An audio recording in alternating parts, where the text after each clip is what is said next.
पत्नी मनोरंजन की वस्तु नहीं। आज सब्जी कैसे बनी थी?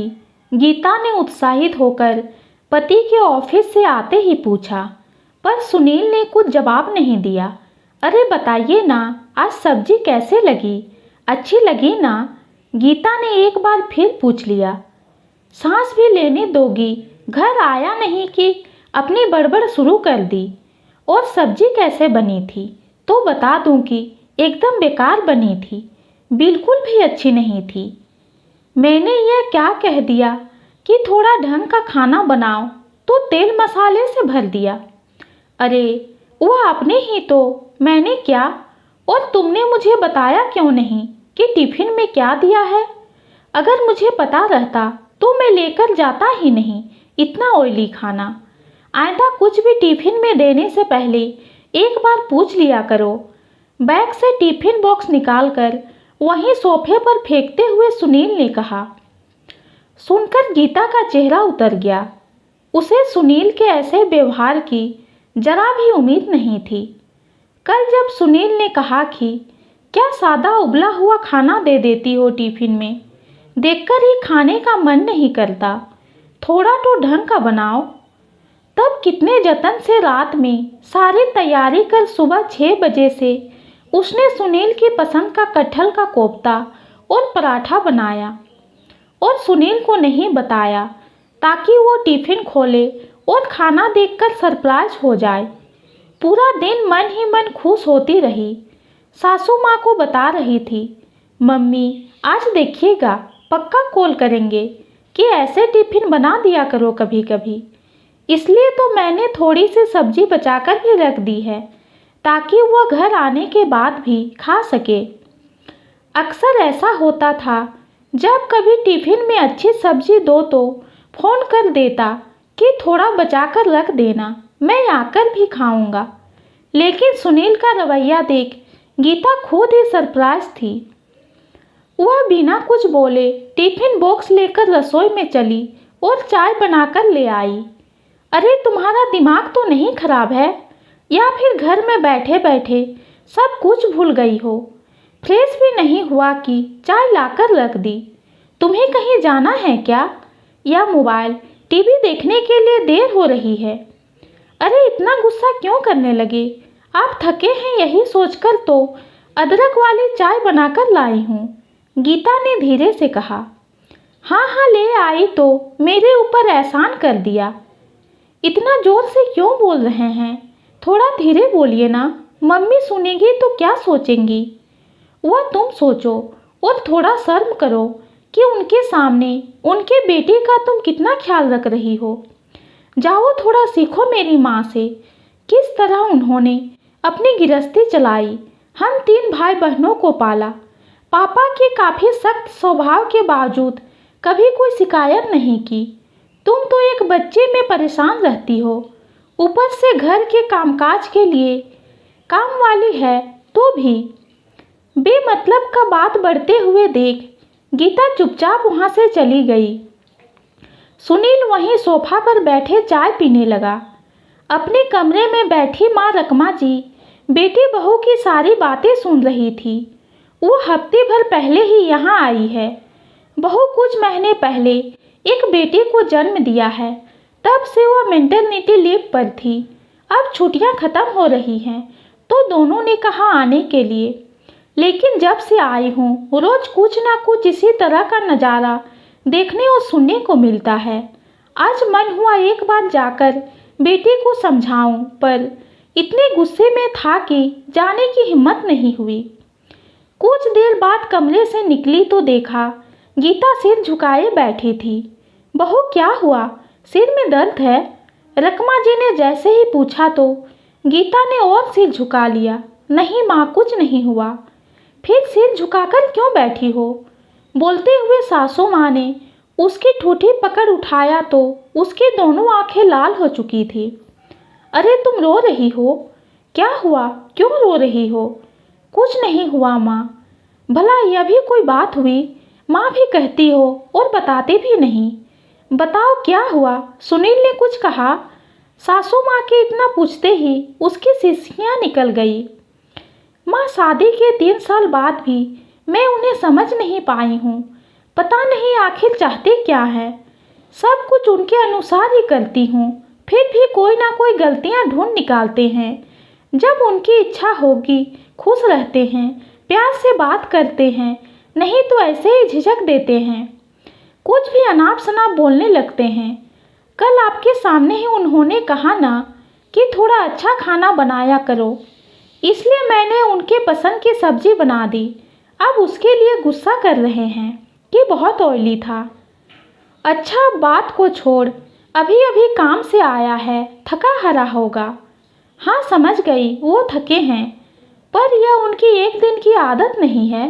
मैं शुरू से ही देखती आई हूँ।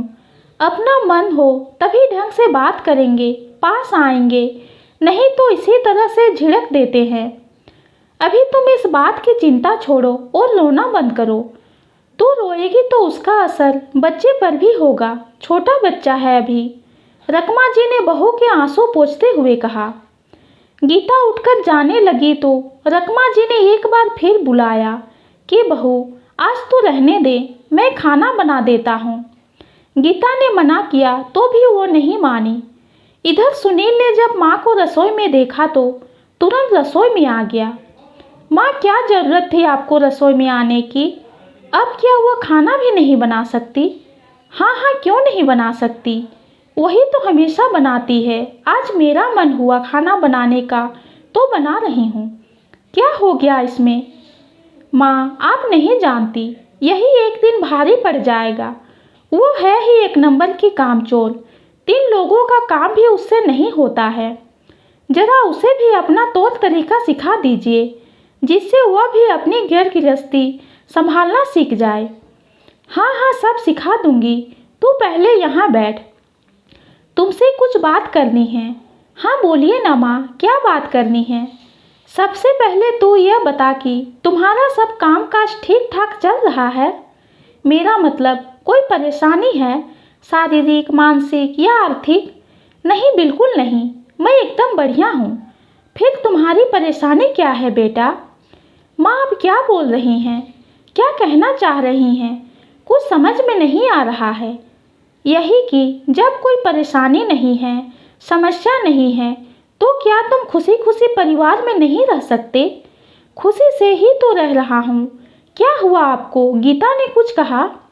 जानता था वो नमक मिर्च डालकर बताएगी आपको। मुझे उसने कुछ नहीं कहा, और वैसे भी किसी को कुछ बताने की ज़रूरत नहीं। तुम्हारा जो व्यवहार और रवैया है वह अपने आप सब कुछ बता रहा है। मुझे समझ नहीं आ रहा है, आखिर तुम्हें किस बात का अहम है? एक पुरुष होने का, पति होने का, या फिर अच्छी कमाई का? माँ, आप ऐसा क्यों कह रही हैं? मैंने कभी आपका दिल दुखाया क्या? बेटा, जरूरी नहीं कि तुम मुंह खोलकर कुछ बोलो तभी दिल दुखेगा। मैं जब से आई हूँ तब से अक्सर तुम्हें हर छोटी छोटी बातों पर बहू के ऊपर खींचते, चीखते चिल्लाते हुए देखती हूँ। क्यों? तुम प्रेम से भी तो बात कर सकते हो। बेटा, तुम दोनों पति पत्नी हो, जीवन साथी, एक दूसरे के पूरक, तो छोटी से छोटी और बड़ी से बड़ी बात मिलकर करो। माँ, आप मेरा स्वभाव तो जानती हैं, बचपन से ही ऐसा ही हूँ। आज तक चेंज हुआ जो अब चेंज होऊंगा, पर अब चेंज होना पड़ेगा, नहीं तो तुम्हारी मुश्किलें बढ़ सकती हैं। माँ, क्या मुश्किलें बढ़ेंगी? पापा भी तो ऐसे ही थे, आपने कैसे सब कर लिया? वही तो मैं कहना चाह रही हूँ बेटा, मैंने जो सहा वो मेरी बहू को ना सहना पड़े, इसलिए बोल रही हूँ। थोड़ा अपने आप में सुधार लाओ। तुम्हारे पापा के इसी स्वभाव की वजह से कभी हमारा भावनात्मक लगाव नहीं हुआ। भले हमारे तन मिले लेकिन मन कभी नहीं मिले। इसलिए तो उनके जाने के बाद भी मुझे कुछ ज़्यादा फर्क नहीं पड़ा, क्योंकि उनके रहते भी मैं अकेले थी। और अब भी मैं अपनी तरफ से हर वह कोशिश की कि तुम्हारे पापा को शिकायत का एक मौका नहीं दूं, लेकिन फिर भी कुछ ना कुछ उनकी शिकायतें रहती ही थी। रोज़ छोटी छोटी बातों को लेकर चिकना चिल्लाना, धोस जमाना, हर निर्णय खुद लेना, सारा काम अपने मुताबिक करवाना। आखिर मैं खुद को उनके अनुसार ढाल लिया, क्योंकि मुझे ऐसा लगा कि मैं ज़्यादा पढ़ी लिखी नहीं हूँ, घरेलू महिला हूँ, शायद इसलिए उनका व्यवहार ऐसा हो। इसलिए तो जब तूने मुझे गीता से मिलवाया तो मैंने एक बार में हामी भर दी। मुझे लगा दोनों पढ़ाई लिखाई से लेकर नौकरी तक में बराबर हैं, तो दोनों अच्छे से रहोगे, अच्छी बनेगी। लेकिन ऐसा नहीं हुआ। तुम में भी पुरुष वाला अहम आ गया। बेटा, एक औरत अपना सब कुछ छोड़कर ससुराल आ जाती है, यहाँ तक कि अपना नाम और पहचान भी। खुद को नए परिवार के अनुसार ढाल लेती है और बदले में क्या चाहती है? बस थोड़ा प्यार और सम्मान। तो यह बात गांठ बांध लो, पत्नी सुख दुख की साथी होती है, कोई खिलौना या मनोरंजन की वस्तु नहीं, जो जब भी जी में आया मन बहला लिया, नहीं तो ठुकरा दिया। माँ, तुम ही बताओ, आखिर वो तुमसे किस चीज़ में कम है? पढ़ी लिखी है, नौकरी करती है, घर संभालना जानती है। अगर कम भी रहेगी तो क्या तुम इस तरह अपनी पत्नी से व्यवहार करोगे?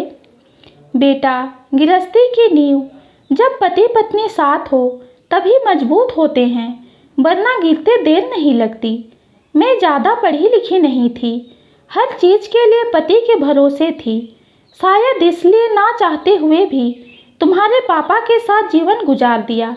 पर मुझे नहीं लगता आजकल की कोई भी लड़कियां, खासकर वो जो आत्मनिर्भर है, वो तुम जैसे इंसान के साथ रहना पसंद करेगी। इसलिए बोल रही हूँ, इससे पहले कि देर हो जाए, तुम्हें पछतावा हो, बेहतर होगा कि थोड़ा अपने आप में बदलाव लाओ।